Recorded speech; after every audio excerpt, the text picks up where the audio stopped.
rain poured down in heavy sheets, drumming against the rusted roof of an old bus stop where an elderly man stood, clutching a faded umbrella. His clothes were soaked, his hands trembling, not from the cold but from the weight of memories. His name was Yusuf, and beside him sat his wife, Salma, wrapped in a thin shawl, her eyes lost in the horizon. Behind them, the city lights flickered in the mist, each one a reminder of the home they no longer had, and the children who no longer called. Before we go further into their story, take a moment to show your love. If you believe in kindness, second chances, and the power of hope, please like this video, share your thoughts in the comments, and subscribe to Whispers of Kinness for more stories that touch the heart and heal the soul. Yusuf and Salma had once lived a comfortable life. Their modest home in Karachi had always been filled with laughter. 3 children, bright futures, the aroma of Salma's biryani drifting through the corridors, and Yusuf's jokes echoing after long days of work. But time, as it always does, moved faster than they realized. The children grew up, built their own lives, and moved to cities far away. Calls became rare. Visits turned into excuses, and one by one, love was replaced with silence. When Yusuf retired, the pension barely kept the lights on, medical bills came, rent rose, and one day, their eldest son called with a tone colder than winter air. "Abba, we can't help anymore.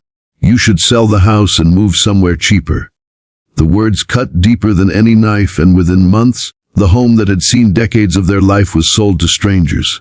Homeless, heartbroken, and carrying only 2 small suitcases, Yusuf and Salma boarded a bus heading north, toward the mountains of Swat. Somewhere far from the noise, far from the pain, far from everything they had lost. The journey was long and quiet. The bus weaved through winding roads, past pine trees shrouded in mist. When they arrived, the mountain air greeted them with a chill that bit through their clothes but soothed their souls. They found shelter in an old, crumbling cabin, half eaten by moss, windows shattered, the wooden door hanging by a single hinge. It wasn't much, but it was all they had. "Yusuf," Salma whispered that first night as rain leaked through the roof, "we can't live like this." He turned to her with a weak smile. "Then we'll make it better." Those words became the spark that ignited everything that followed. The next morning, Yusuf began to work.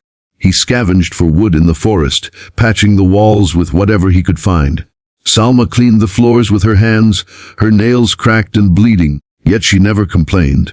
They gathered stones from the stream to rebuild the fireplace, and each evening they sat by it. 2 souls illuminated by flickering light, whispering prayers of gratitude that they still had each other. Days turned into weeks, weeks into months. Slowly, the ruins began to change. Yusuf carved a wooden table out of fallen logs. Salma planted wildflowers along the windowsill. They repainted the door in the color of dawn, soft orange, hopeful and warm. What was once a broken cabin was now becoming a home again, reborn from their resilience. But the mountain wasn't kind.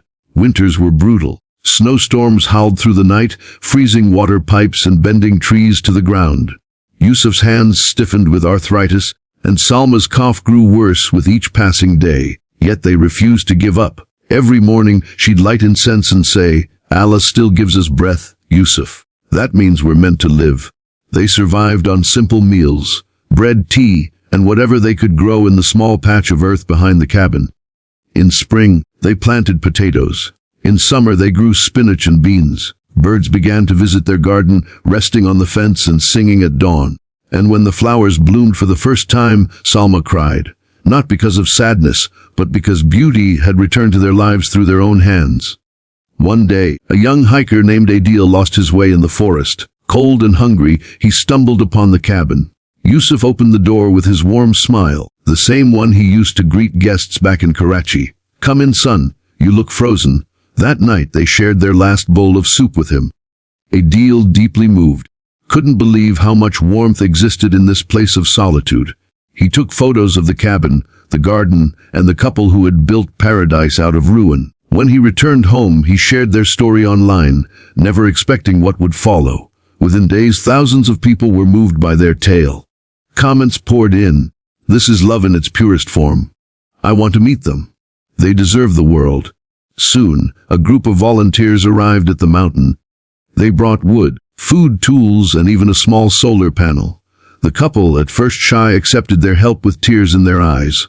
For the first time in years, They felt seen, not as burdens but as inspirations. Months passed and the cabin transformed completely. A small wooden sign hung by the door now. Janet Cottage. Heaven made by hands that never gave up. Travelers began visiting from far and wide. They left notes of gratitude, donations, and offers to help. The couple never charged money. They only asked visitors to plant one flower before leaving. By the next spring, the mountainside was covered in blooms of every color: roses, tulips, marigolds, daisies. The place that had once been abandoned now looked like a dream painted by God himself. Yusuf and Salma often sat on their porch at sunset, watching the sky melt into gold and crimson. They would hold hands in silence, not needing words. They had lost their children, their home, their past, but found peace in something far greater. Before we continue to the ending, take a moment to spread kindness forward. If this story touched your heart, please like this video, subscribe to Whispers of Kindness, and comment, "Never give up," to remind others that love and hope can rebuild anything, even a broken life. One evening, Adil returned with a surprise. He brought their children, grown, remorseful, eyes wet with tears. They had seen the videos, read the letters, and realized how deeply they had failed their parents. When Salma saw her eldest son standing at the gate, she froze. "Is it really you?" she whispered. He fell to his knees. "Ami, I'm sorry.